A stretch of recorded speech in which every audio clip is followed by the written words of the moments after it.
Everything changed in a matter of seconds. I mean, literally, overnight. For the Chicago Bears, the absolute dream they have been furiously chasing for nearly a century has finally actually materialized. But here's the catch. It has arrived with a terrifying consequence. They have suddenly woken up to a high-stakes reality that, frankly, they never truly prepared for. We are looking at a reality where winning immediately becomes a financial ticking time bomb.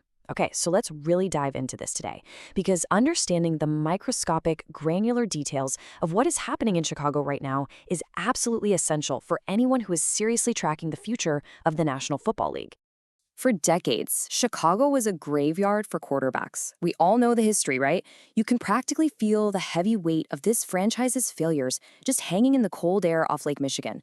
First-round picks, highly touted college prospects, proven veterans who were supposed to be the savior, they all came to Soldier Field, and one by one, they all shattered under the immense pressure.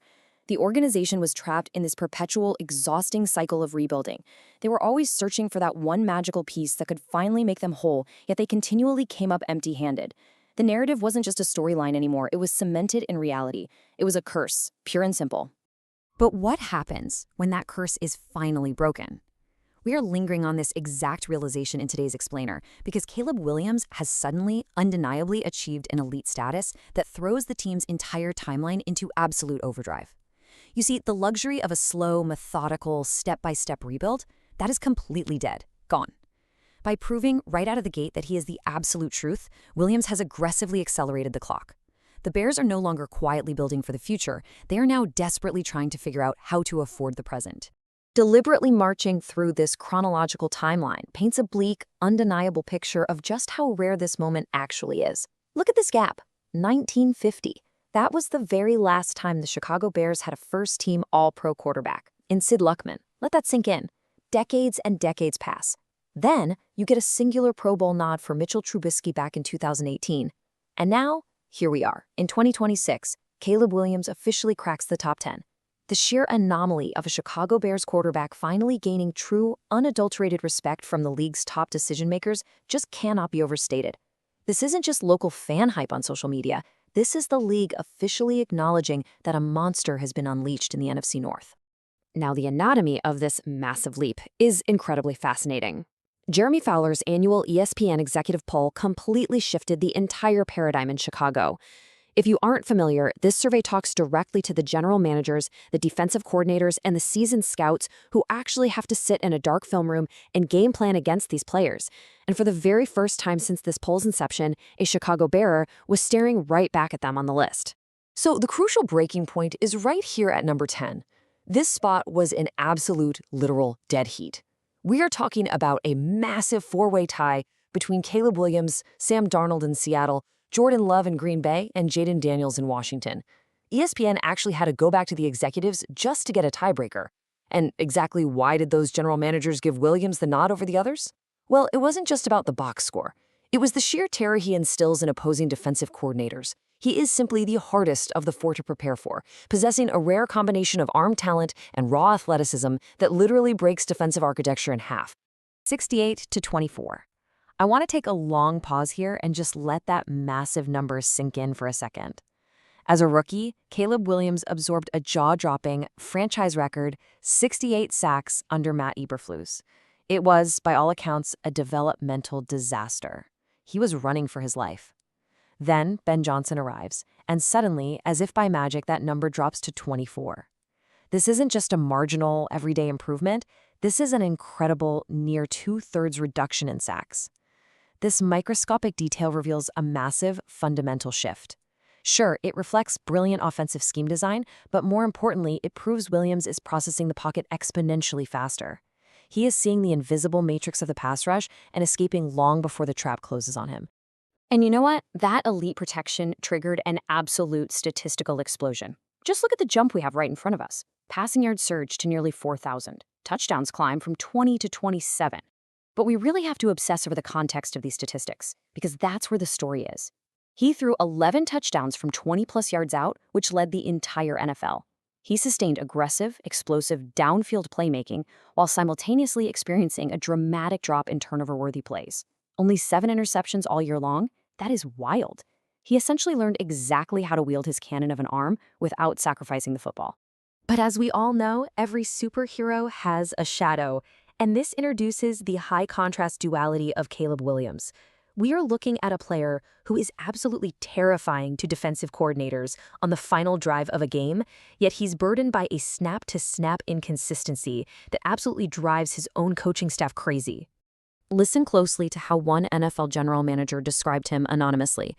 He's the most dynamic of the group, with the arm talent and overall athleticism suited for today's game. A closer. A closer. That single word carries so much incredible weight in this league. Williams led the entire NFL with 6 fourth-quarter comebacks. When the lights were at their absolute brightest, when the game was entirely 100% on the line, he had ice in his veins. He manufactured 6 game-winning drives that single-handedly dragged the Bears to their first division title since 2018. But then, we have this quote from a veteran defensive coach. Wildly erratic, doesn't always take the layups, and still needs to mature into the position. We really need to spend some time unpacking this grueling tension here. How on earth can the ultimate ice-cold closer also be wildly erratic? Well, it all comes down to completion percentage and on-schedule mechanics. Williams' completion percentage actually dipped slightly in his second year, stubbornly staying below the league average. His coaches are practically begging him to just take the simple checkdowns, the easy layups. Instead, he constantly hunts for those Mahomes-level spectacular, out-of-structure plays, meaning his footwork often isn't married to his eyes on the quick game. To truly conquer this league, to be the undisputed best, he has to learn to master the boring parts of football. And naturally, that brings us right to the trenches. Because a generational quarterback, even one who is still learning to take the easy layups, absolutely needs a great wall to protect him. And right now, in this current market, protecting Caleb Williams comes with a crippling, completely franchise-altering price tag. We aren't just talking about a big contract, we are talking about a record-breaking ransom. I mean, just look at Darnell Wright's resume. It's staggering. He is a second-team All-Pro right tackle. He has already logged nearly 3,400 massive bruising career snaps in just his first 3 seasons in the league. He finished tied for 4th in the entire NFL in pass blocking efficiency, and perhaps the single most terrifying statistic for the Bears front office, he is only 25 years old. He is just now entering his prime. The former first-round pick possesses every single ounce of leverage in this negotiation. Think about it. He literally holds the keys to keeping the franchise's most valuable asset alive and upright. Now, let's dive incredibly deep into the granular mechanics of this absolute standoff between the player and the team. Wright's camp is aggressively pushing for a 4-year, $132 million deal. That breaks down to $33 million annually.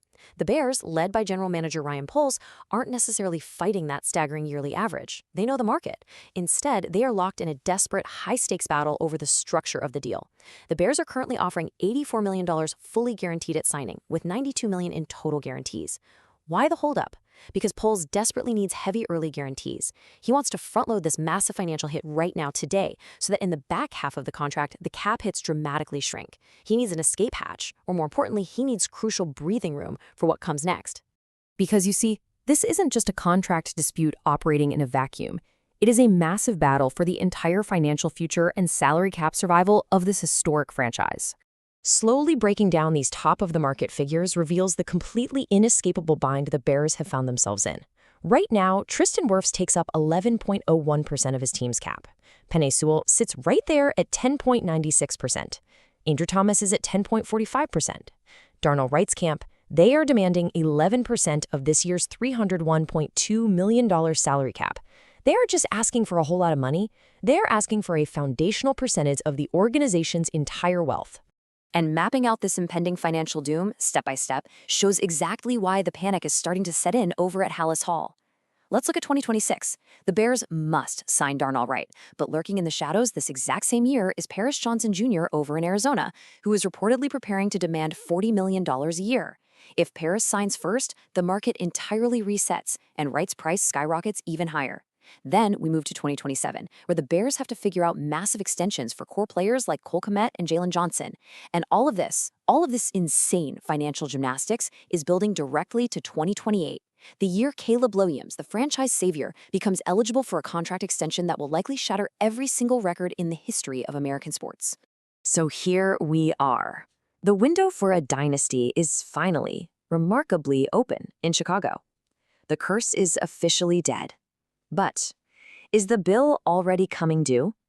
Can a team actually pay a superstar tackle, retain a championship core, and afford a generational quarterback? Before the entire salary cap collapses under its own massive weight? The stakes have literally never been higher. The decisions made by this front office in the next 30 days will dictate the next decade of football in the NFC North. If you want to truly understand these microscopic maneuvers, the hidden leverage, and the high-stakes chess matches that actually define the National Football League, well, there is only one place you need to be.